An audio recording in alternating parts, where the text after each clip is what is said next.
അമ്പോ പൊളിസാനോ.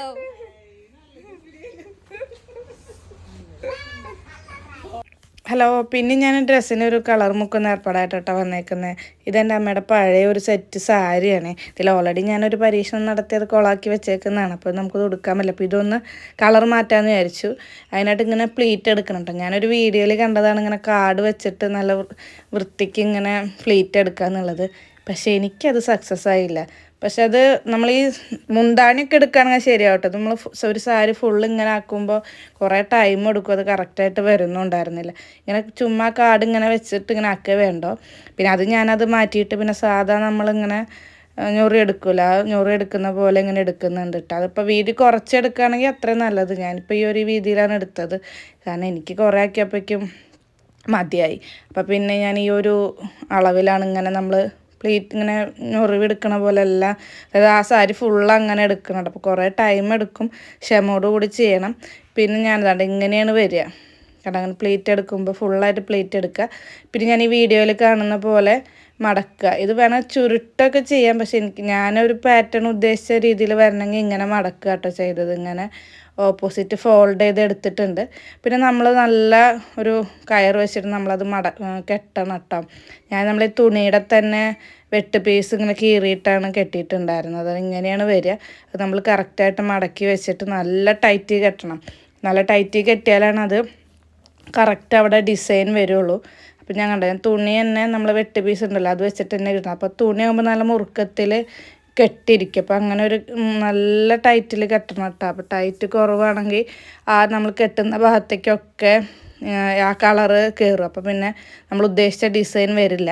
അപ്പോൾ നമ്മൾ നല്ല ടൈറ്റായിട്ട് തന്നെ കെട്ടണം. ഇപ്പോൾ നമ്മൾ കയറോ എന്നൊക്കെ വെച്ചിട്ട് നല്ല ടൈറ്റായിട്ട് കെട്ടിയാൽ മതി. ഞാൻ 2 എണ്ണം ഇങ്ങനെയും കെട്ടുന്നുണ്ട്, ഒരെണ്ണം നമ്മൾ ഈ നടുക്കിൽ കൂടെയും കെട്ടുന്നുണ്ട് കേട്ടോ. അപ്പോൾ നമ്മളൊരു പൊതിച്ചോറൊക്കെ പൊതിയുന്ന ഏതാണ്ട് ആ ഒരു രൂപത്തിൽ വരും. കണ്ട് ഇങ്ങനെയാണ് കെട്ടിയേക്കുന്നത്. 2 എണ്ണം മുകളിലും 1 എണ്ണം നടുക്കിൽ കൂടെയും കെട്ടിയിട്ടുണ്ട്. പിന്നെ കഴിഞ്ഞൊരു വീഡിയോ ചെയ്തപ്പോൾ കുറേ പേര് ചോദിച്ചിട്ടുണ്ടായിരുന്നു ഞാൻ ഏത് പൗഡറാണ് യൂസ് ചെയ്യുന്നതെന്നുള്ളത്.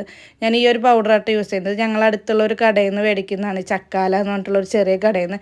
ഇതിൽ 15 രൂപ എന്ന് എഴുതിയിട്ടുണ്ടെങ്കിൽ ഇതിന് 10 രൂപയേ ഉള്ളൂ. അപ്പം നമ്മൾ കളർ മേടിക്കുമ്പോൾ തന്നെ ആ ചേട്ടൻ അവിടുത്തെ ഇങ്ങനെ നമ്മളെങ്ങനെയാണ് കളർ പിടിപ്പിക്കുന്ന രീതിയിൽ എഴുതിയിട്ടുള്ളത് എങ്ങനെയാണ് ചെയ്യേണ്ടതെന്നൊരു സ്ലിപ്പ് തരും കേട്ടോ. ചക്കാല സ്റ്റേഷനറി ചാവക്കാടാണെന്നാണ് ഞാൻ മേടിച്ചേക്കുന്നത്. പിന്നെ നമ്മൾ വെള്ളം തിളപ്പിക്കാനായിട്ട് വെച്ചിട്ടുണ്ട്. നന്നായി തിളച്ച് വരുമ്പോൾ ഈ പൊടി ഇടണം കേട്ടോ. അതിലവർ എഴുതിയേക്കുന്നത് നന്നായിട്ട് തിളക്കുകയാണെങ്കിൽ അത്രയും നല്ലത്, അപ്പോൾ കളർ പിടിക്കുമെന്നാണ് പറഞ്ഞേക്കുന്നത്. ഞാൻ ഡാർക്ക് ബ്ലൂ ആണ് എടുത്തേക്കുന്നത്.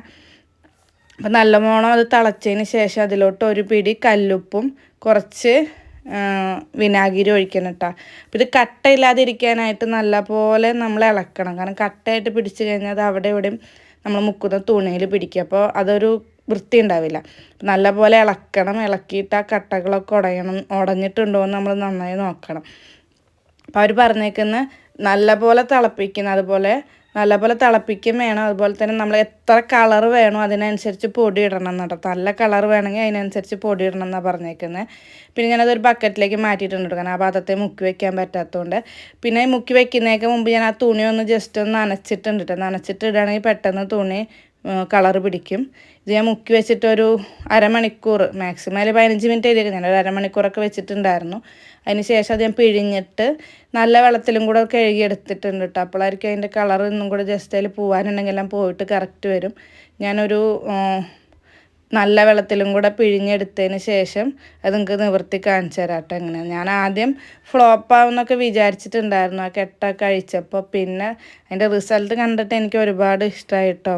അത് ഞാനും ഞെട്ടിപ്പോയി, എല്ലാവർക്കും അത് ഭയങ്കര അതിശയമായിട്ട്. ഞാനത് തുറന്നപ്പോൾ ഫുള്ളിങ്ങനെ വെള്ളയാണ് കണ്ടത്. അപ്പോൾ ഞാൻ വെച്ചിട്ട് ഫ്ലോപ്പായോന്ന്. പക്ഷെ ഇത് അടിപൊളിയായിട്ട് വന്നിട്ടുണ്ട്. എനിക്ക് ഒരുപാട് ഇഷ്ടമായി. എൻ്റെ ചിരിയിൽ നിന്ന് തന്നെ നിങ്ങൾക്ക് അത് മനസ്സിലാവുന്നുണ്ടാവും. കണ്ട അടിപൊളിയായിട്ട് തന്നെ അത് വന്നിട്ടുണ്ടായിരുന്നു. അത് ഇങ്ങനെ ഉണ്ടാവും. നമുക്ക് കളർ മങ്ങിയ ഡ്രസ്സിലും ഒക്കെ നമുക്ക് ഇതുപോലെ ചെയ്തിട്ടുണ്ടെങ്കിൽ നമുക്കത് അടിപൊളിയായിട്ട് എടുക്കാം കേട്ടോ.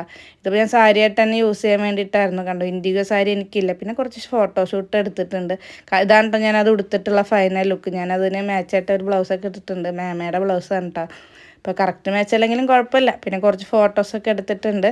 എങ്ങനെയുണ്ടെന്ന് നിങ്ങൾ കണ്ടിട്ട് പറയണ്ടോ. എനിക്ക് ഒരുപാട് ഇഷ്ടമായി ഇതിൻ്റെ ഡിസൈൻ വന്നേക്കുന്നത്. അപ്പോൾ നിങ്ങളുടെ അഭിപ്രായം ഒന്ന് കമൻറ്റ് ചെയ്ത് പറയണം കേട്ടോ. പിന്നെ ഇതുപോലത്തുള്ള വേറെ വീഡിയോസൊക്കെ ആയിട്ട് എന്തായാലും കാണാം. ഇതിപ്പോൾ എനിക്ക് സാരി ആയിട്ടാണ്. ഇത് വേണമെങ്കിൽ വെട്ടിയിട്ട് ടോപ്പൊക്കെ തയ്ച്ചാലും ഭംഗിയുണ്ടാവും.